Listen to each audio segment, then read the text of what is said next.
Lo último que vi fue a mi hijo moviéndose entre la basura. Después la oscuridad me llevó. Me desmayé, deseando haber muerto con él. 20 años después, él regresó, pero no como yo imaginaba. Hola, mis queridos. ¿Cómo están? Espero que bien. Que Dios los bendiga siempre. Mi nombre es Inés Guadalupe Hernández.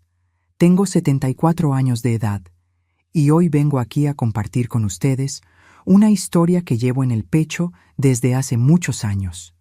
Nací allá en Salamanca, Guanajuato, en una época muy diferente a la de hoy. Y es allá mismo donde vivo hasta hoy, en este pueblito que me vio crecer. Ustedes saben, ahora en mi vejez, paso la mayor parte de mis días cuidando mi huerta aquí en el patio de mi casa. Todos los días tempranito, cuando el sol todavía está suave, salgo con mi regadera viejita que me regaló mi hijo hace unos 10 años y voy a regar mis plantitas. Tengo jitomate, lechuga, cilantro, calabaza y unas hierbitas que uso para hacer té. Es algo que me trae una paz tremenda, ¿saben? Ver esas semillitas que planté convirtiéndose en comida, convirtiéndose en vida. Comencé a trabajar con esta huerta cuando mi hijo me compró esta casa en 2005. Antes nunca había tenido un pedacito de tierra que fuera solo mío. Entonces, cuando vi ese patio todo vacío, pensé, Inés, vas a hacer que algo crezca aquí. Y miren, mis queridos, qué alegría que es. Todos los días cosecho alguna cosita para hacer la comida. Ayer mismo coseché unos jitomates hermosos, bien rojos y dulcecitos para hacer una salsa para la pasta. Aquí donde paso la mayor parte del tiempo es sencillo, pero es mi rinconcito. Tengo una mesita pequeña de madera donde pelo las verduras, una sillita vieja de plástico blanco, donde me siento a descansar cuando el sol calienta demasiado, y un cantero largo que yo misma hice, juntando ladrillo por ladrillo que sobró de una obra del vecino. Las plantas quedan en fila como soldaditos, cada una en su lugar preciso. Saben, gente, antes de comenzar mi historia, quiero hacerles un pedido especial a ustedes que me están viendo. Si les gusta lo que escuchan aquí, no olviden apretar ese botoncito de like ahí abajo, ¿sí? Y suscribirse al canal también, que eso me ayuda mucho a seguir contando estas historias para ustedes. Es que me pone muy feliz saber que ustedes están del otro lado escuchándome. Y ustedes, mis queridas y queridos que me están viendo ahora, cuéntenme aquí en los comentarios de qué pueblito me están viendo y a qué hora del día encontraron este video. Tempranito con el cafecito, después de la comida o ya por la tarde.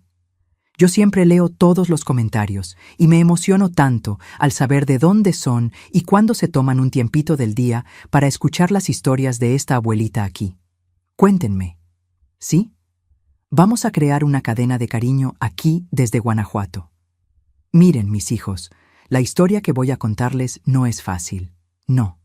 Es sobre una época de mi vida que preferiría haber olvidado, pero que al mismo tiempo me hizo ser la persona que soy hoy. Es sobre cómo a veces la vida nos prueba de una manera que uno piensa que no va a aguantar, pero al final Dios tiene unos planes que uno no entiende en el momento. Ustedes van a escuchar sobre una niña de 12 años, que era yo misma, que pasó por pruebas que ningún niño debería pasar. Van a conocer personas que hicieron cosas terribles y van a ver cómo la vida tiene una manera muy particular de ajustar cuentas. Es una historia que involucra mucho dolor, mucho sufrimiento, pero también muestra cómo la esperanza puede nacer hasta en los lugares más oscuros. Entonces prepárense, mis queridos, porque los voy a llevar allá al año de 1963. Cuando yo todavía era una niña pequeña, viviendo en un jacal de madera aquí mismo en Salamanca, en una época en que el mundo era bien diferente de lo que es hoy. Era una época más dura, donde los niños crecían muy rápido y donde ciertas cosas pasaban que hoy uno ni siquiera puede imaginar. Mis queridos, los voy a llevar ahora al año de 1963, cuando yo tenía apenas 12 añitos y vivía en una situación que hoy en día ustedes ni pueden imaginar. En aquel tiempo, aquí en Salamanca, la vida era bien diferente. La ciudad estaba creciendo, llegaba mucha gente de fuera, pero todavía tenía ese aspecto de pueblo donde todos se conocían y las familias vivían amontonadas en los barrios más pobres. Yo vivía en un jacal de madera vieja y lámina agujerada, allá en lo que hoy es la colonia Las Flores. Pero en aquel tiempo era solo monte y unas casitas dispersas. Nuestra casa era pequeñita, tenía solo 2 cuartos, uno que servía de recámara, cocina y sala, todo junto, y otro cuartito en el fondo donde mi papá, Gerardo, guardaba sus herramientas. Gerardo trabajaba como albañil cuando aparecía trabajo, pero pasaba más tiempo tomando tequila en la cantina de don Baldomiro que trabajando de verdad. Mi papá era un hombre alto, flaco como palo de escoba, siempre con la barba sin rasurar y los ojos medio amarillentos de tanto tomar. Tenía las manos grandes y callosas, y cuando se enojaba, que era casi todos los días, esas manos pesaban sobre nosotros. Tenía unos 40 y tantos años, pero parecía más viejo, encorvado por los problemas y el alcohol. Era un hombre amargado que vivía quejándose de la vida, diciendo que el mundo había sido injusto con él. Mi hermano Beto era 5 años mayor que yo, un muchacho de 17 años, fuerte como toro. Había salido al papá en lo bruto y en la flojera también. No le gustaba trabajar. Pasaba el día entero vagando por el pueblo, buscando problemas con los otros muchachos y regresando a casa solo a la hora de la cena. Tenía los ojos oscuros, siempre con esa mirada medio maliciosa que me hacía sentir incómoda, y una sonrisa torcida que no significaba nada bueno. Mi mamá había muerto cuando yo era bien pequeñita, de una fiebre que le dio después de que mi hermanito nació muerto. Apenas me acuerdo de ella, solo de unos flashes medio borrosos de una mujer de cabello largo meciéndome. Desde entonces éramos solo yo, mi papá y mi hermano en esa casita apretada, viviendo como podíamos. Nuestra rutina era siempre la misma. Yo me levantaba bien tempranito, antes de que saliera el sol, para traer agua del pozo de don Jerónimo, que estaba unas 5 casas más abajo. Cargaba 2 cubetas pequeñas, una a la vez, porque no tenía fuerza para cargar las 2 juntas. Después hacía un café aguado para los 3 y calentaba la comida que había sobrado de la noche anterior, cuando había sobrado algo. De mañana, mientras mi papá salía a buscar trabajo y mi hermano desaparecía por ahí, yo me quedaba cuidando la casa. Barría el piso de tierra con una escoba vieja hecha de ramas secas, lavaba los trastes en una palangana de aluminio abollada e intentaba arreglar el desorden que los 2 hacían. No iba a la escuela porque mi papá decía que las niñas no necesitaban estudiar, solo saber cocinar y limpiar casa. Nuestro terreno era pequeño, cercado por unas tablas viejas que mi papá había recogido por ahí. Atrás de la casa había un patiecito donde yo intentaba plantar unas verduras, jitomate, lechuga, cilantro, pero la tierra era mala y casi nunca nacía nada bien. Aún así, yo insistía, porque cualquier cosita que creciera allí era comida extra en nuestra mesa. Los otros niños del barrio no jugaban mucho conmigo. Creo que sus papás les decían que no se juntaran con la hija de Gerardo, porque todo el mundo sabía que mi papá era problemático. Aún así, a veces jugaba con Azucena, que vivía 3 casas más arriba, y con Valdivino, un niño de mi edad que había venido de Michoacán con la familia. Jugábamos a la rayuela en el piso de tierra o al escondite entre los árboles, o nos poníamos a recoger frutas del árbol de mango que había en la casa de don Teodoro. Pero la parte más difícil de mi infancia, mis queridos, comenzó cuando cumplí unos 10 años. Fue cuando mi hermano Beto empezó a ponerme una atención diferente. Al principio eran solo miradas extrañas, después unos comentarios que yo no entendía bien. Él decía cosas como, «¿Ya te estás haciendo señorita, Inés?» o «Dentro de poco vas a ser una mujer bonita». A mí no me gustaba eso. Me dejaba con una sensación fea en el estómago. Mi papá nunca prestaba atención a nada que pasaba en casa. Llegaba borracho, cenaba callado y se dormía roncando fuerte como tractor viejo. Los fines de semana, cuando no había trabajo, se quedaba tomando desde temprano y quejándose de todo, de la comida, de la casa, de mí, del mundo entero. Esos días, yo prefería salir a la calle y solo regresar cuando oscurecía. Vivíamos debiendo en todos lados, en la tienda de don Baldomiro, en la farmacia de doña Creusa, en la panadería de don Osvaldo. Mi papá siempre prometía pagar cuando consiguiera un buen trabajo, pero los trabajos que aparecían eran pocos y mal pagados. Muchas veces nos íbamos a dormir solo con un plato de arroz aguado y un pedazo de yuca cocida. Fue en esa época que empecé a darme cuenta de que algunas cosas en nuestra casa no eran como debían ser. Mi hermano se quedaba observándome cuando yo me bañaba en el cuartito del fondo, espiando por las rendijas de las tablas. Cuando yo me quejaba, él decía que eran tonterías mías, que no había visto nada, pero yo sabía que sí había visto.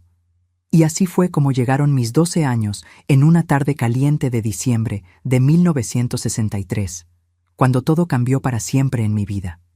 Fue en una noche de diciembre, bien cerca de la Navidad de 1963, que mi vida cambió para siempre.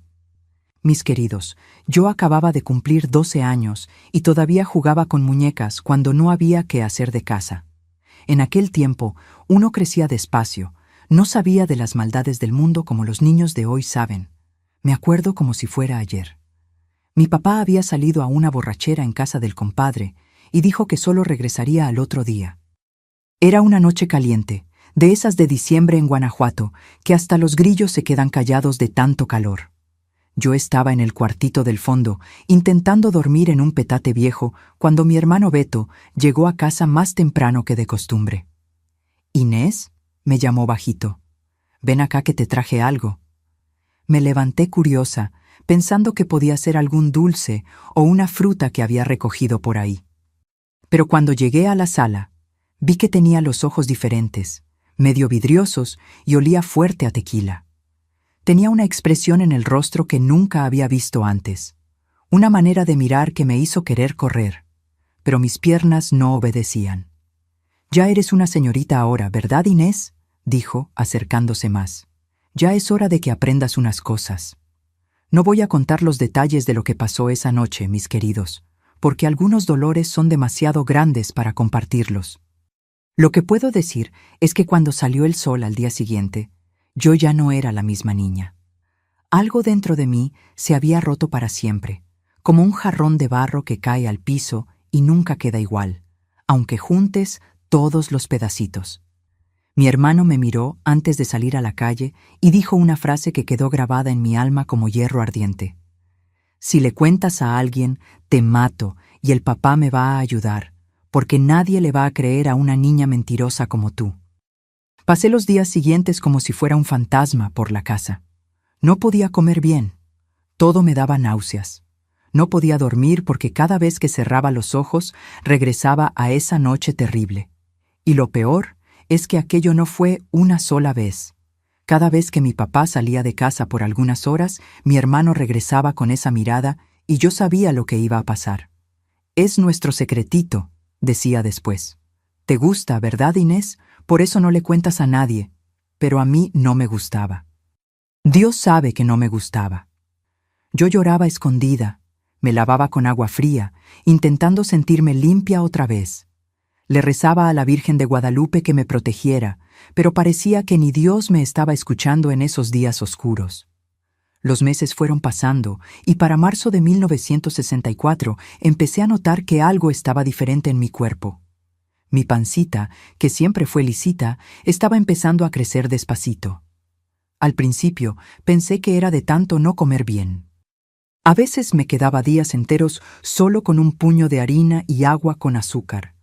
Pero cuando llegó mayo y mi pancita siguió creciendo, hasta una niña de 12 años como yo podía entender lo que estaba pasando. Había visto a otras mujeres embarazadas en el barrio.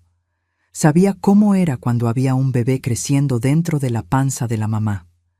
La desesperación que se apoderó de mí, mis queridos, no tiene palabras para describirla. Yo era una niña esperando otra niña, sin entender bien cómo había pasado eso, solo sabiendo que si mi papá se enteraba, me iba a matar de verdad. Y mi hermano seguía haciendo esas cosas conmigo, hasta viendo mi panza crecer, como si nada hubiera cambiado. Empecé a usar las camisas de mi papá encima de mi falda, camisas enormes que escondían mi cuerpo. Decía que tenía frío, aunque hacía el calor del desierto. Trabajaba encorvada, siempre de lado, para que nadie notara el cambio. Cuando las vecinas venían a platicar, yo corría para dentro de casa. Doña Olinda, la partera de la región, vivía unas 6 casas más abajo de la nuestra. A veces pasaba frente a su casa y me quedaba imaginando si ella podía ayudarme. Pero ¿cómo iba a explicarle una niña de 12 años a una señora respetada que estaba esperando un bebé? ¿Y si le contaba a mi papá? ¿Y si preguntaba de quién era el niño? Esas preguntas daban vueltas en mi cabeza día y noche. Yo rezaba para que todo fuera solo una pesadilla, para despertar un día y descubrir que nada de eso había pasado. Pero la panza seguía creciendo, y por más que intentara esconderla, cada vez se hacía más difícil. En septiembre, ya al final del embarazo, tuve mi primer dolor fuerte. Estaba lavando ropa en el patio cuando sentí como si alguien me hubiera clavado un cuchillo en la panza y lo retorciera. Me agarré del tendedero para no caer. Me mordí el labio hasta sangrar para no gritar. El dolor pasó, pero yo sabía que ya no tenía mucho tiempo. Fue en una madrugada de octubre de 1964 que todo pasó. Mi papá y mi hermano habían ido a una fiesta de boda en casa de unos parientes y dijeron que solo regresaban al otro día. Yo estaba sola cuando los dolores comenzaron de verdad. Uno tras otro, cada vez más fuertes. No había nadie para ayudarme. Conseguí buscar unas toallas viejas y agua en una palangana. Los dolores eran terribles, como si mi cuerpo fuera a partirse por la mitad. Yo me mordía un pedazo de tela para no gritar y despertar al barrio. Durante horas estuve así, sola, asustada, una niña de 12 años pasando por la experiencia más difícil de la vida de una mujer. Cuando el bebé nació, lloré al mismo tiempo de alivio y de pánico. Era un niño pequeñito pero sano, llorando fuerte. Por un momento, mirando esa carita perfecta, sentí un amor tan grande que me dolió en el pecho. Pero luego vino el pánico. ¿Qué iba a hacer? ¿Cómo iba a explicar? ¿Cómo iba a criar a un niño siendo niña yo misma? Limpié al niño con una toalla, lo envolví en un pañal que había hecho escondida con una sábana vieja. Él dejó de llorar y se quedó mirándome con esos ojitos oscuros, como preguntándome, «Mamá, ¿qué va a pasar conmigo?» Y fue en ese momento, mis queridos, que escuché el ruido que heló mi sangre, las voces de mi papá y de mi hermano llegando a casa más temprano de lo que habían dicho. El bebé comenzó a llorar otra vez, y yo supe que mi vida y la de él habían terminado. El llanto de mi bebé resonó por la casa pequeña, como un grito de socorro que nadie iba a atender. Escuché las voces acercándose, los pasos pesados en el piso de tierra, y mi corazón casi dejó de latir. Tomé a mi hijo en brazos, lo apreté contra mi pecho e intenté pensar en una mentira, una excusa, en cualquier cosa que pudiera explicar esa situación. Pero cuando mi papá y mi hermano aparecieron en la puerta del cuartito, borrachos y con los ojos rojos, supe que no había explicación en el mundo que nos fuera a salvar. «¿Qué ruido es ese, Inés?», preguntó mi papá, tambaleándose. La voz le salía arrastrada, mezclada con el olor fuerte a tequila que impregnaba su ropa. Cuando vio el bulto en mis brazos, su rostro cambió completamente. La borrachera pareció esfumarse de un momento a otro, como si alguien le hubiera echado agua fría en la cabeza. «¿Qué es eso que estás cargando?» Es un bebé, papá», logré susurrar, temblando como vara verde en el viento. Mi voz salió tan bajita que casi no se oía. Beto se acercó más, sus ojos pegados al bulto de tela que yo sostenía. Se podía ver su mente funcionando, calculando, entendiendo lo que había pasado. Cuando me miró, en sus ojos había una expresión que nunca voy a olvidar. Una mezcla de rabia, miedo y algo que hasta parecía satisfacción, como si estuviera contento de ver que yo me había metido en un problema peor que el de él. ¿De dónde salió ese niño, Inés? ¿Cómo es que apareció un bebé aquí dentro de casa? No podía responder. Las palabras habían muerto en mi garganta, ahogadas de tanto miedo. El bebé lloraba cada vez más fuerte, como si sintiera el peligro que nos rodeaba, como si supiera que esos hombres no significaban nada bueno para él. Mi papá arrancó al niño de mis brazos con una brutalidad que me hizo gritar. Agarré su puño, intenté impedirlo, pero me empujó lejos como si yo fuera un insecto molestando. Examinó la carita del niño, lo sostuvo como si fuera cualquier objeto, sin ningún cariño, ninguna delicadeza.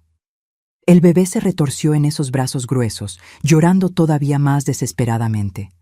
«Responde ya, desgraciada», gritó, sacudiéndome por los hombros con la mano libre.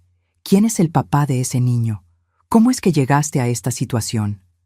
Miré a mi hermano, buscando alguna señal, alguna pista de lo que estaba pensando. Beto me miró fijamente y movió la cabeza casi imperceptiblemente, sus ojos mandando un mensaje claro. «Si abres la boca, te mueres». Me acordé de las amenazas, de las palabras que me había dicho. Nadie le iba a creer a una niña mentirosa como yo. Y aunque creyeran, ¿qué iban a hacer? ¿Qué iba a pasar con nuestra familia? ¿Cómo iba a poder criar a ese niño sola, siendo menor de edad, sin dinero, sin nada? Yo no sé, papá, mentí, sintiendo cada palabra salir de mi boca como si fuera vidrio molido. Fue un muchacho del pueblo. Ni siquiera sé bien su nombre. Pasó solo una vez. La mentira salió de mí como si fuera verdad, porque en ese momento necesitaba proteger a mi hijo como fuera. Pensé que si inventaba una historia, tal vez aceptarían al niño, tal vez me dejarían criar a mi niño en paz, tal vez hasta sentirían lástima de mí, una niña que había sido engañada por algún muchacho sinvergüenza. Pero estaba equivocada, muy equivocada.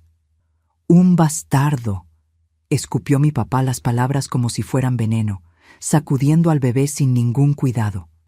«Trajiste un bastardo a mi casa.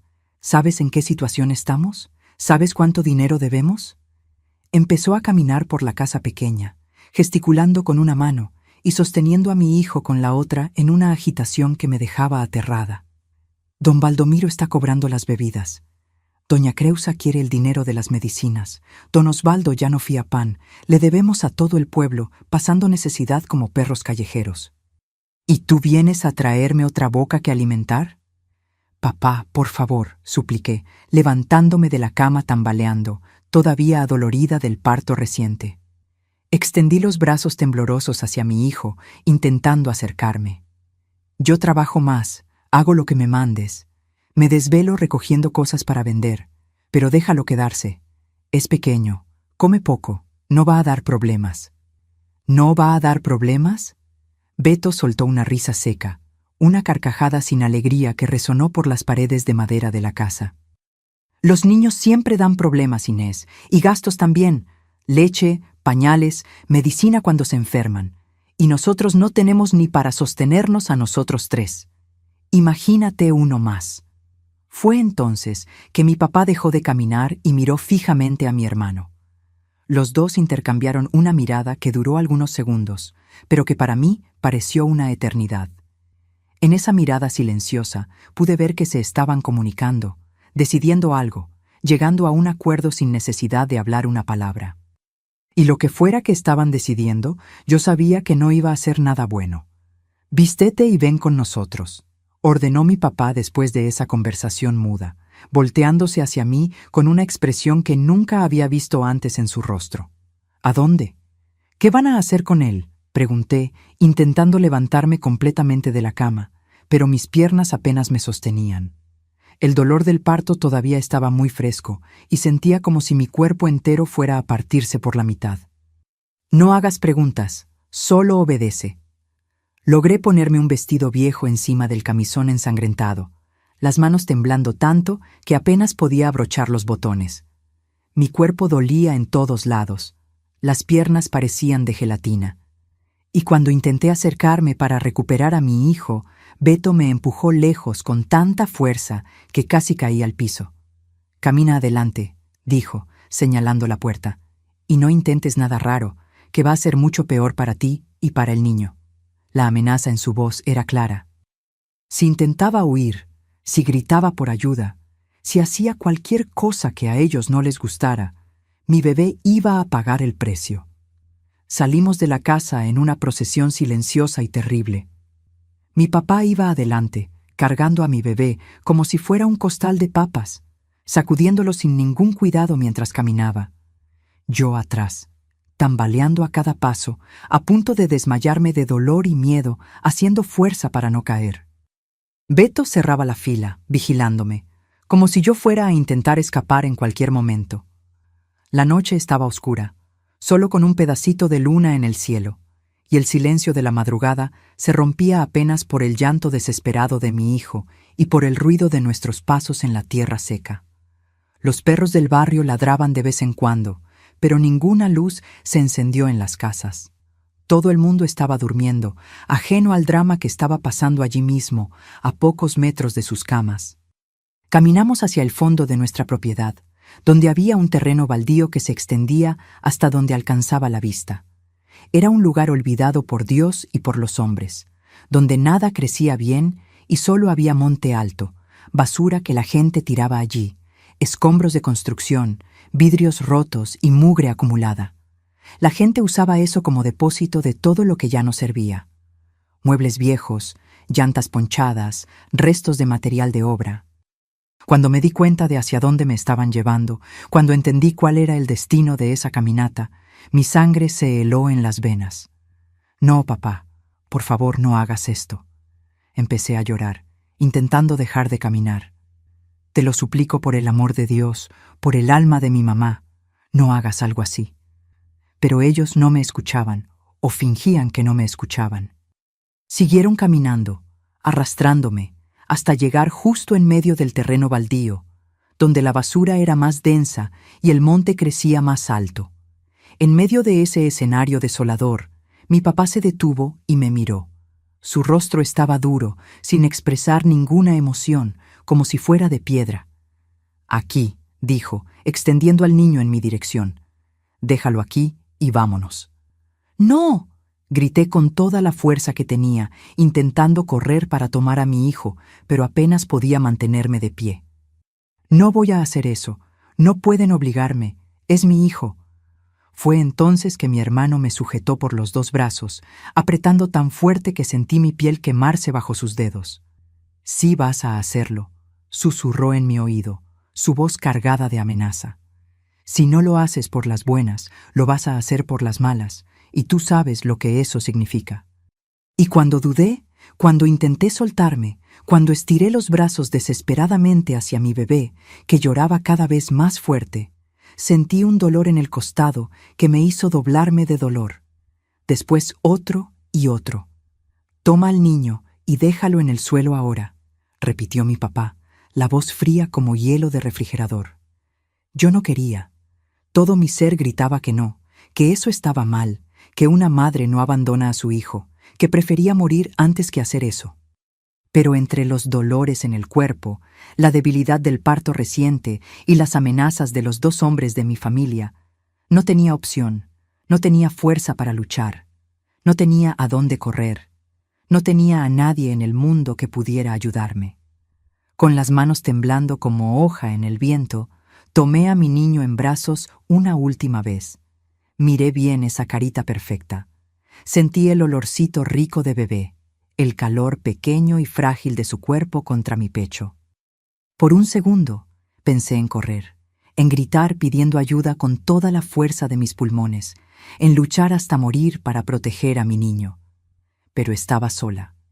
Era una niña de 12 años, sin fuerza, sin dinero, sin familia que me apoyara, sin nadie en el mundo que pudiera o quisiera ayudarme. «Perdóname, hijo mío», susurré para mí misma mientras lo colocaba en el suelo sucio entre los escombros y la basura. El bebé siguió llorando, buscándome, con los ojitos cerrados, moviendo sus manitas pequeñitas, como si me estuviera llamando de regreso. Después, la oscuridad me llevó. Me desmayé, deseando haber muerto con él. Lo último que recuerdo es haber caído de rodillas en ese piso inmundo, escuchando el llanto de mi hijo mezclándose con el sonido del viento en el monte alto. Cuando desperté, estaba de vuelta en mi cama. Era de mañana. El sol entraba por la ventanita y por un momento pensé que todo había sido una pesadilla terrible, una imaginación de mi cabeza enferma, hasta que miré mi cuerpo todavía adolorido, la mancha de sangre en la sábana vieja, y me acordé de todo. Me levanté corriendo, ignorando el dolor que desgarraba mi cuerpo. Corrí hasta el terreno baldío tambaleando. Cavé entre la basura y el monte con las manos desnudas. Busqué en cada rinconcito, en cada hoyo, debajo de cada escombro, pero mi hijo había desaparecido. Ya no estaba allí. Durante 20 años, mis queridos, 20 largos años que parecieron una vida entera, cargué la culpa y el dolor de ese día como una piedra en el pecho. Todas las noches, antes de dormir, me hacía las mismas preguntas que me torturaban. ¿Será que murió de frío esa primera noche? ¿De hambre? ¿De sed? ¿O será que algún alma bondadosa lo encontró y lo cuidó? ¿Será que creció en algún lugar preguntándose quién era la mamá que lo abandonó? Esas preguntas martillaban en mi cabeza día y noche, royéndome por dentro como polilla, sin darme un minuto de paz. 20 años se arrastraron como una eternidad, mis queridos. 20 años que parecieron durar una vida entera, cada día igual al anterior, cada amanecer trayendo el mismo dolor en el pecho, la misma sensación de vacío que nunca pasaba. Me había convertido en una mujer de 33 años, pero por dentro todavía era aquella niña de 12 que había perdido a su hijo de una manera tan cruel que a veces dudaba que eso realmente hubiera pasado. Durante todo ese tiempo, seguí viviendo en el mismo jacal de madera con mi papá y mi hermano. La casa había envejecido junto con nosotros. Las tablas estaban más torcidas, la lámina del techo tenía más hoyos y la lluvia entraba por todos lados cuando llovía fuerte. Parecía que hasta las paredes guardaban la tristeza de todos esos años. Gerardo había envejecido muy mal. Se puso todavía más amargado y borracho, siempre quejándose de que la vida había sido injusta con él, que el mundo le debía algo que nunca llegaba. Su espalda se encorvó de tanto cargar peso en la construcción. El cabello se le puso completamente blanco y desarrolló una tos que no paraba nunca, especialmente de mañana. Aún así, seguía tomando como un desesperado y tratándome como si yo fuera su empleada, nunca olvidando recordarme que yo era una vergüenza para la familia. Beto, que ahora tenía 37 años, se había transformado en un hombre que daba lástima ver. Nunca salió de casa para vivir su vida, nunca se casó, nunca consiguió trabajo de verdad. Se volvió un tipo gordo y flojo que pasaba el día entero tomando y jugando baraja con otros vagos en la cantina de don Baldomiro. Cuando estaba en casa, que era casi siempre, se quedaba tirado en una hamaca vieja en el patio, o sentado en el porche mirando a la nada. Y cuando me veía pasar, todavía me miraba con esa misma mirada de cuando yo era niña, una mirada que me hacía correr para dentro de casa. A veces todavía intentaba arrincolarme en los rincones oscuros de la casa, especialmente cuando estaba más borracho. Pero yo había aprendido a lo largo de los años a esquivarlo, a nunca quedarme sola con él, a siempre tener una excusa para alejarme. Había desarrollado un sexto sentido para percibir cuando tenía esas intenciones malas. Yo era quien sostenía esa casa de miseria. Trabajaba de sol a sol, lavando ropa para otros, vendiendo antojitos en el mercado del centro del pueblo, haciendo limpieza en las casas de las familias más ricas que vivían en la parte alta de Salamanca. Me levantaba todos los días a las 4 de la mañana, cuando todavía estaba oscuro y solo se oía el canto de los gallos, y me iba a dormir cuando la luna ya estaba bien alta en el cielo, con las manos hinchadas y la espalda dolorida. Cada centavo que ganaba con el sudor de mi frente iba a parar a las manos de los 2 borrachos de la casa. Dinero para comprar comida, dinero para comprar tequila, dinero para pagar las deudas que hacían en las cantinas del pueblo. Yo nunca veía el color del dinero que ganaba. Pasaba de mi mano directo a las de ellos. Y lo peor de todo es que siempre me recordaban el día del abandono. Siempre me echaban eso en cara cuando me quejaba de algo o cuando me atrevía a pedir algo para mí. ¿Te acuerdas de ese bastardo que trajiste aquí?, decía mi papá cada vez que pedía dinero para comprar un vestido nuevo o un zapato que no estuviera roto. Si no fuera por nosotros, estarías en la calle con ese niño. Te salvamos de una vida de desgracia. Era como si ellos pensaran que me habían hecho un favor, como si arrancar a mi hijo de mis brazos y obligarme a abandonarlo en medio de la basura hubiera sido un acto de bondad y protección. Y lo más doloroso de todo es que después de tanto tiempo escuchando eso, día tras día, mes tras mes, a veces llegaba a creer que tenían razón. A veces me convencía de que realmente no tenía condiciones de criar a un niño, que había sido mejor así. Pero en el fondo de mi corazón, en una parte que mantenía cerrada bajo 7 llaves, vivía un dolor que nunca pasaba. Todas las noches, antes de dormir, pensaba en mi niño. Imaginaba cómo estaría si hubiera sobrevivido. ¿Tendría los ojos oscuros como los míos? ¿Sería alto como Beto? ¿Estaría aprendiendo a leer y escribir en una escuela de algún pueblo lejano? Pero todo cambió en una tarde de marzo de 1984, en una fecha que quedó grabada en mi memoria como si fuera ayer. 15 de marzo de 1984. Yo estaba regresando de la casa de doña Eulalia, una señora rica que vivía en una casa grande en el centro del pueblo, donde había pasado el día entero lavando y planchando ropa. Era un trabajo pesado, 5 canastas llenas de ropa sucia, incluyendo sábanas grandes y toallas de baño que pesaban como plomo cuando estaban mojadas. Cuando estaba llegando a nuestra calle, todavía sudada y cansada del día de trabajo, vi un movimiento diferente. Había un grupito de gente parada frente a la cantina de don Baldomiro, y en medio de ellos había un coche que nunca había visto por ahí. Era un coche negro, grande, reluciente como espejo, de esos que uno solo ve en las ciudades grandes o en la televisión. Parecía completamente fuera de lugar en nuestra calle de tierra. Al lado del coche estaba un hombre que también parecía no pertenecer a ese lugar. Era alto, debía tener unos 40 años, vestido con un traje oscuro bien cortado y zapatos de cuero que brillaban incluso con el polvo de la calle. Tenía cabello oscuro, peinado hacia atrás y una postura erecta, confiada. Platicaba con don Baldomiro y con algunos otros hombres del barrio, pero se veía que él era quien mandaba en la conversación. Hasta de lejos se podía notar que no era de aquí de nuestro pueblo, ni de ningún pueblo pequeño. Tenía una manera diferente de moverse, un porte que llamaba la atención, un aire de alguien acostumbrado a mandar y ser obedecido. Era como si hubiera salido de otro mundo y aparecido allí en nuestro rinconcito olvidado de Guanajuato.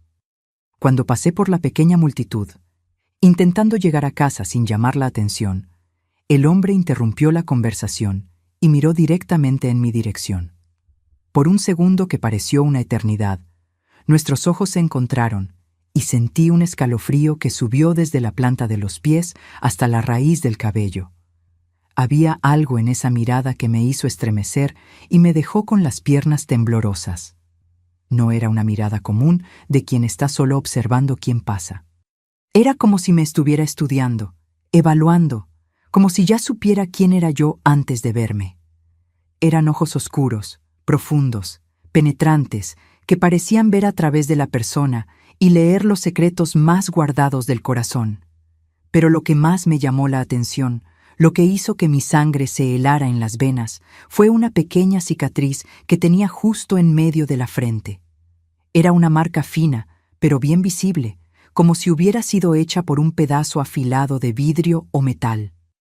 Y cuando vi esa marca, algo dentro de mí se movió, como si una memoria dormida estuviera intentando despertar.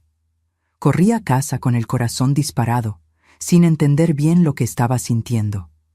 Cuando llegué, mi papá y mi hermano estaban más agitados que lo normal. Habían tomado más que de costumbre y hablaban alto, gesticulando mucho, caminando de un lado al otro de la casa pequeña. ¿Viste a ese hombre de traje que estaba allá en la cantina?, preguntó Beto apenas me vio entrar. Su voz estaba alterada, medio nerviosa. Don Baldomiro dijo que estaba haciendo preguntas raras sobre nuestra familia. ¿Qué tipo de preguntas?, quise saber, sintiendo un frío en la panza que no tenía nada que ver con el viento que entraba por las rendijas de la casa. Preguntas sobre ti, sobre aquella época, respondió mi papá, pero evitaba mirarme a los ojos. Por primera vez en mucho tiempo, parecía genuinamente preocupado. Preguntó si habíamos tenido algún niño aquí en casa hace unos 20 años, si sabía de alguna mujer de la región que hubiera dado a luz por esa época y hecho algo con el niño. Mi mundo se detuvo completamente en ese momento. Sentí como si el piso hubiera desaparecido debajo de mis pies, como si el techo fuera a caerse sobre mi cabeza. Las piernas se me pusieron flojas y tuve que apoyarme en la pared para no caer. ¿Qué respondieron? Mentimos, claro, dijo Gerardo. Pero por primera vez en 20 años vi miedo verdadero en sus ojos. El mismo hombre que siempre hablaba recio y me amenazaba tenía miedo de un desconocido de traje. Le dije que nunca hubo ningún niño aquí, que tú nunca tuviste un hijo, que siempre fuiste soltera. ¿Y les creyó? No sé, respondió Beto, pasándose la mano por el cabello sudado. No habló mucho, solo agradeció la información y se fue. Pero le dejó dinero a don Baldomiro, bastante dinero. Durante toda esa noche, mientras los dos roncaban borrachos en sus rincones de la casa, no pude pegar el ojo ni un minuto. Me la pasé dando vueltas en mi cama de paja, pensando en ese hombre, en esos ojos que parecían conocerme, en esa cicatriz extraña en la frente. ¿Sería posible? ¿Será que después de tanto tiempo, tantos años de dolor y culpa, mi hijo había sobrevivido a esa noche terrible?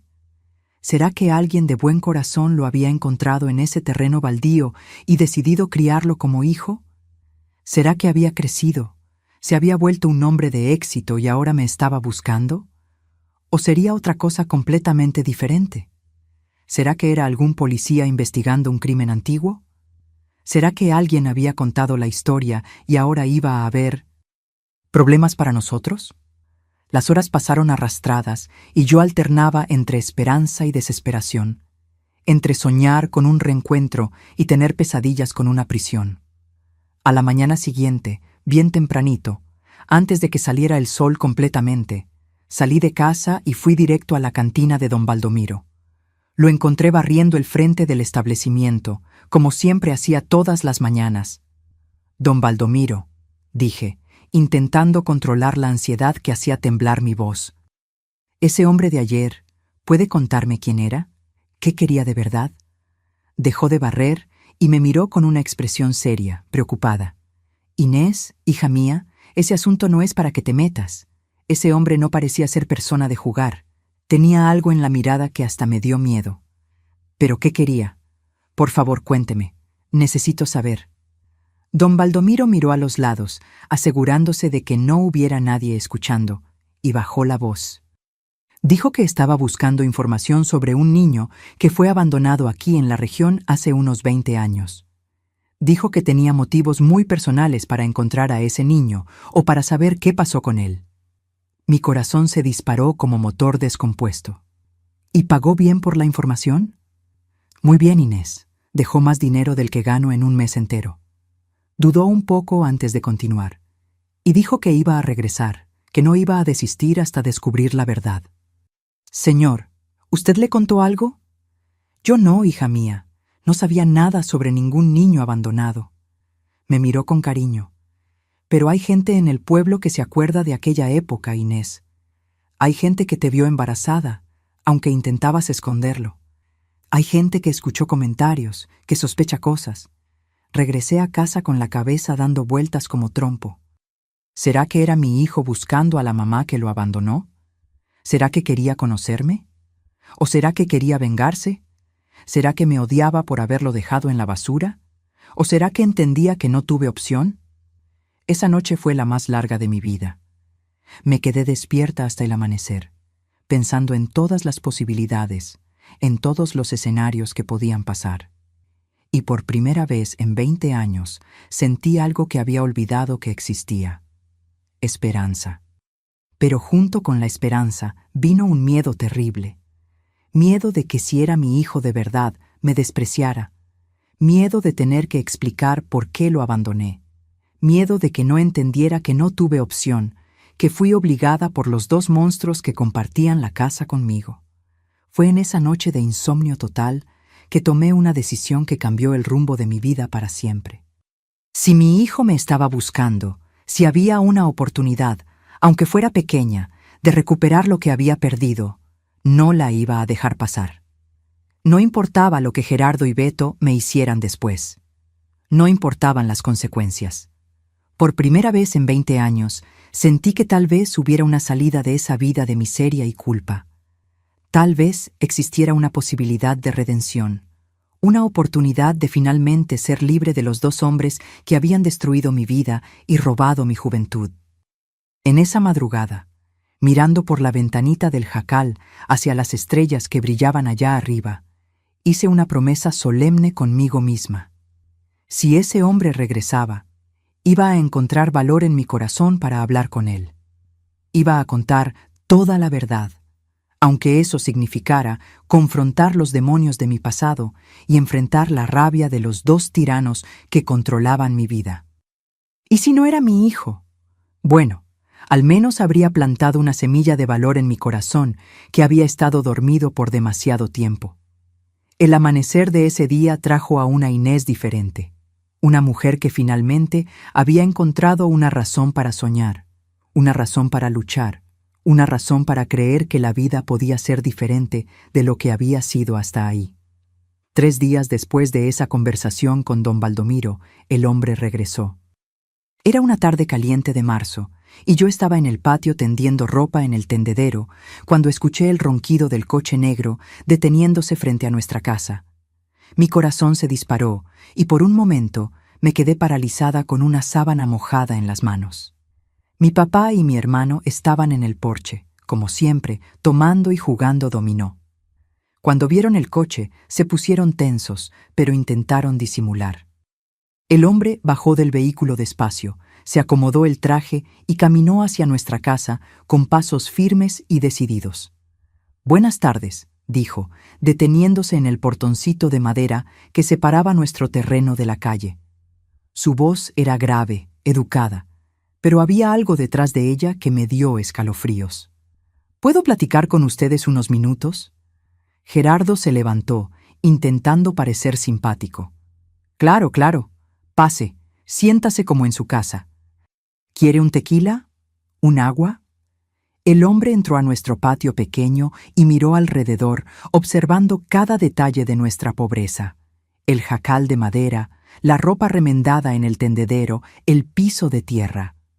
Cuando sus ojos encontraron los míos, sonrió de una manera que me hizo temblar. «En realidad», dijo, sacando una carpeta de cuero del coche, «vine aquí a hacer un negocio con ustedes». Beto, que hasta entonces estaba callado, se acercó curioso. «¿Qué tipo de negocio, señor?» El hombre abrió la carpeta y sacó algunos papeles. «Compré su terreno, la casa, el patio, todo». Extendió los documentos hacia mi papá. «Aquí está mi escritura.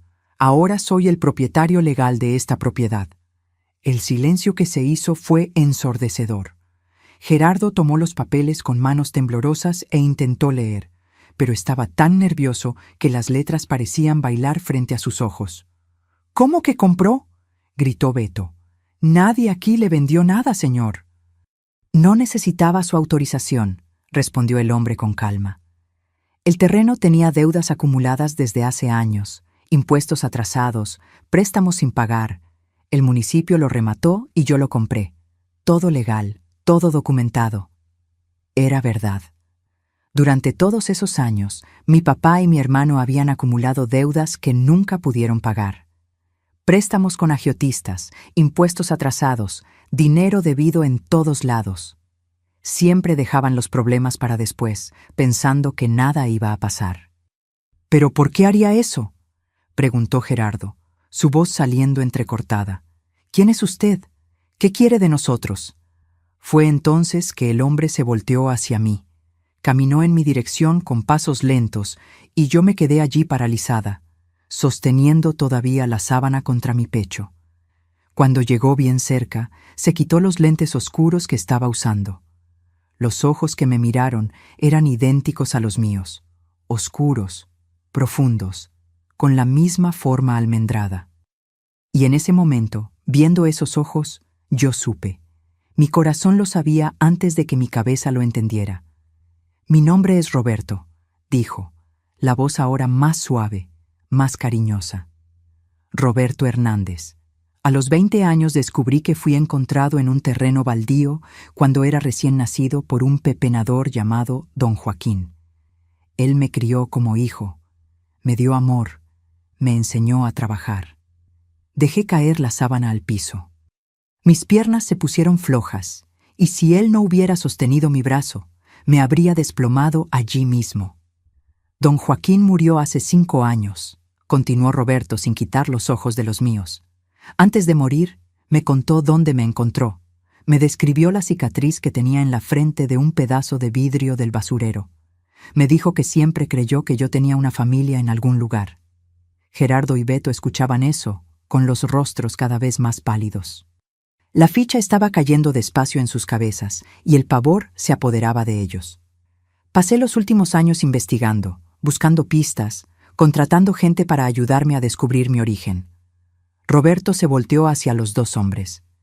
Y descubrí una historia muy interesante sobre una niña de 12 años que tuvo un bebé en 1964 y fue obligada a abandonar al niño en un terreno lleno de basura.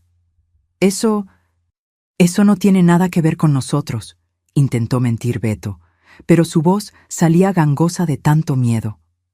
Roberto soltó una risa seca. ¿No tiene? Entonces voy a contarles lo que descubrí. Abrió la carpeta nuevamente y sacó más papeles. Doña Quiteria, la partera que vivía aquí cerca en esa época, se acordaba muy bien de una niña embarazada que vivía en esta casa. Don Teodoro, que tenía un árbol de mango en el patio, los vio a ustedes 3 saliendo de madrugada hacia el terreno baldío. Doña Creusa de la farmacia vendió trapos y medicinas para una niña que acababa de dar a luz. Con cada nombre mencionado, con cada prueba presentada, mi papá y mi hermano se hacían más pequeños, se encogían como ratas acorraladas. Y hay más, continuó Roberto implacable. Sé exactamente quién es el padre de ese niño que fue abandonado. Miró directamente a Beto, el mismo hombre que abusó de una niña de 12 años durante meses. Beto intentó correr, pero Roberto hizo una seña y 2 hombres grandes salieron de dentro del coche. En cuestión de segundos, mi hermano estaba inmovilizado. No vine aquí a matarlos, dijo Roberto, la voz fría como hielo. Sería demasiado fácil. Vine a hacer justicia a mi manera. Se dirigió nuevamente a mi papá. Usted tiene 2 opciones. Toma las cosas que pueda cargar y se sale de mi propiedad ahora. O llamo a la policía y cuento toda la historia. Pedofilia, abandono de incapaz, maltrato. Usted sabe muy bien que no va a durar ni una semana en la cárcel. Gerardo empezó a llorar. Un hombre de más de 60 años llorando como un niño. Por favor, muchacho, no haga esto. No tenemos a dónde ir. Debieron pensar en eso hace 20 años, respondió Roberto sin piedad. Tienen 1 hora para juntar sus cosas y desaparecer de mi vista. Fue entonces que se volteó hacia mí y toda la dureza de su rostro se deshizo. Tú vienes conmigo, mamá. Tu vida de sufrimiento terminó hoy. No podía hablar, no podía procesar todo lo que estaba pasando.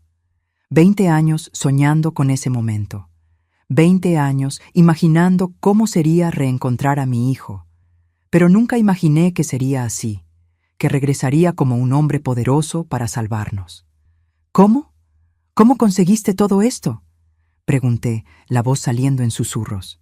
Don Joaquín me enseñó que la inteligencia vale más que la fuerza, explicó, tomando mi mano con delicadeza. Me metió a la escuela, me alentó a estudiar, conseguí una beca, me gradué en ingeniería, monté una empresa de construcción en León. Hoy tengo más de 200 empleados. Señaló a los 2 hombres que todavía parecían no creer lo que estaba pasando. Durante años vivieron de tu trabajo, de tu sudor, de tu sacrificio. Hoy eso se acaba. En menos de 1 hora, Gerardo y Beto habían juntado sus pocas pertenencias en una maleta vieja y salido de la propiedad. Vi a los 2 irse a pie por el camino de tierra, cargando el equipaje sin destino cierto. Por primera vez en la vida, eran ellos los que estaban perdidos, sin hogar, sin protección. No siento lástima, dijo Roberto, viendo mi expresión. Tuvieron 20 años para cambiar, para pedir perdón, para tratarte con dignidad. Prefirieron seguir siendo los monstruos que siempre fueron. Esa misma tarde me llevó a León. Durante el viaje me contó su historia. Cómo don Joaquín lo encontró llorando entre los escombros, cómo lo crió con amor y cariño, cómo estudió y triunfó en la vida. También contó que siempre supo que un día regresaría para ajustar cuentas con quien lo abandonó. No sabía que había sido obligada, me dijo, sosteniendo mi mano mientras manejaba. Pensé que me habías abandonado por no quererme. Solo hoy, viendo la manera en que ellos te trataban, entendí que tú también eras una víctima. Cuando llegamos a su casa en León, una casa grande, bonita, con jardín y alberca, lloré todas las lágrimas que había guardado durante 20 años. Lloré de alivio, de felicidad, de gratitud por tener a mi niño de vuelta. Nunca más vas a pasar necesidad, me prometió. Nunca más nadie te va a humillar. A partir de hoy, eres mi mamá y voy a cuidarte como te mereces. Fue así, mis queridos, que después de 20 años de sufrimiento, la vida me devolvió aquello que me había quitado de forma tan cruel. Mi hijo había regresado, no como el bebé indefenso que perdí, sino como un hombre fuerte, exitoso, capaz de proteger a la mamá que tanto había sufrido. Y por primera vez en 2 décadas pude dormir en paz, sabiendo que estaba segura, que era amada y que nunca más estaría sola en el mundo. Hoy, mis queridos, a mis 74 años, estoy aquí sentada en el porche de mi casita en Salamanca, mirando mi huerta que tanto amo. Y puedo decir que la vida me dio una segunda oportunidad que nunca pensé que fuera a merecer. Después de que Roberto me llevó a León en 1984, pasé 14 años viviendo con él en una casa hermosa, grande, con todo lo que una persona puede soñar. Me trataba como una reina, mis queridos. Nunca más tuve que trabajar pesado. Nunca más nadie me humilló. Nunca más pasé necesidad. Él se empeñaba en darme todo lo bueno y lo mejor. En 1987, Roberto se casó con una muchacha maravillosa llamada Claudia, hija de un ranchero de Irapuato. Una muchacha educada, cariñosa, que me recibió como mamá desde el primer día. Con ella, mi hijo tuvo 3 hijos hermosos. Roberto Jr., que hoy tiene 35 años y es médico en Ciudad de México. Marina, de 32, que es abogada y vive aquí en León. Y el menor Daniel, de 28, que siguió el camino del papá en la ingeniería. Pero, ¿saben qué pasó? En 1998, cuando yo tenía 47 años, empecé a sentir una nostalgia tremenda de mi tierra natal. León era bonito, era moderno, tenía de todo, pero mi corazón pedía Salamanca. Pedía la sencillez de ese pueblito donde había nacido y crecido. Roberto se preocupó al principio. «Mamá, ¿ya no quiere vivir con nosotros? ¿Hicimos algo mal?» Pero no era eso. Era solo el llamado de la tierra, ¿saben? Esas ganas de regresar al lugar de donde uno vino al mundo. Fue cuando tuvo la idea más linda. Me compró una casita sencilla y acogedora aquí en la colonia Villa Alba, a 2 cuadras de la plaza central de Salamanca. Una casita pequeña de 3 cuartos, con un patio grande donde pudiera hacer mi huerta de los sueños. Es para que tenga su independencia, pero siempre sabiendo que tiene una familia que la ama, dijo el día que me entregó la llave. Y aquí estoy desde hace 27 años, viviendo la mejor etapa de mi vida. Me levanto todos los días a las 5 de la mañana, hago mi cafecito bien cargado y voy a cuidar mis plantitas. Tengo de todo un poco: jitomate, lechuga, cilantro, calabaza, chayote, yuca y las hierbas. Entonces, hierbabuena, albahaca, romero, hierba de limón. Cuando alguien del barrio está resfriado, viene aquí a buscar un tecito. Mi rutina es sencilla y me deja en paz. De mañana cuido la huerta y la casa. Por la tarde me siento aquí en el porche con mi tejido y voy haciendo manteles y tapetes para regalar a mis nietos y vecinos. Los martes y jueves, las amigas vienen aquí para platicar y tomar café. Doña Zuleide, que tiene 80 años, Doña Concepción, de 78, y Doña Nadir, que es joven, solo tiene 65. Roberto viene a visitarme todos los meses, siempre trae a Claudia y a veces a sus hijos. Roberto Jr. ya me dio 2 nietos hermosos, Pedro de 8 años y Sofía de 5. Son la alegría de mi vida. Cuando vienen aquí, se quedan corriendo en el patio, me ayudan a regar las plantas, quieren saber la historia de cada verdura que planto. Marina todavía no se ha casado, dice que no ha encontrado al hombre correcto, pero es una muchacha trabajadora, tiene su despacho de abogada y se cuida muy bien sola. Siempre me llama por teléfono, me manda mensajes por el celular que Roberto me dio.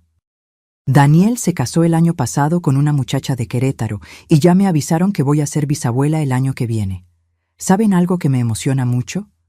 Roberto nunca olvidó honrar la memoria de don Joaquín, el hombre que lo salvó en ese terreno baldío. Todos los años, el día en que lo encontró, va al Panteón de León a llevarle flores a la tumba del viejito y siempre me cuenta. Fue él quien me enseñó todo, mamá. Me enseñó a trabajar, a estudiar, a ser hombre de bien. Cuando pienso en mi vida, mis queridos, veo cómo Dios escribe derecho por renglones torcidos. Esos 20 años de sufrimiento, esos días oscuros que pensé que nunca iban a pasar, fueron preparación para esta alegría que vivo hoy. Si no hubiera pasado por todo aquello, tal vez no sabría darle valor a la paz que tengo ahora. Mi papá Gerardo murió en 1995 en un asilo en Celaya, solo y olvidado. Mi hermano Beto murió 3 años después, también solo, dicen que de cirrosis en el hígado. Cuando Roberto se enteró, no demostró ni alegría ni tristeza. Solo dijo: «Cada quien cosecha lo que siembra, mamá». Hoy, cuando me acuesto en mi camita todas las noches, le doy gracias a Dios por la vida que tengo. Agradezco por tener a mi hijo de vuelta, por los nietos maravillosos, por la casita que es mía, por la huerta que me da alegría, por las amigas que tengo, por la salud que todavía conservo. A veces miro hacia el terreno donde estaba nuestra casa antigua. Hoy es un mini súper de Don Carlos. Y no siento rabia, no siento tristeza, siento gratitud. Gratitud porque de ese lugar de tanto sufrimiento nació el milagro de mi nueva vida. Roberto siempre dice: «Usted es el ejemplo de que nunca es tarde para ser feliz, mamá. Usted nos enseña que vale la pena nunca rendirse». Y yo le respondo que quien me enseñó a nunca rendirme fue el amor que sentí por él en el minuto en que nació. Un amor que 20 años de separación no pudieron borrar. Ahora, cuando los niños del barrio vienen aquí al patio a recoger fruta de mi árbol de mango, pienso: la vida da vueltas, mis queridos. A veces lastima mucho, pero también sabe curar. Y cuando decide curar, hace todo nuevo, todo mejor de lo que era antes. Mis queridos que me acompañaron hasta aquí, quiero que entiendan algo.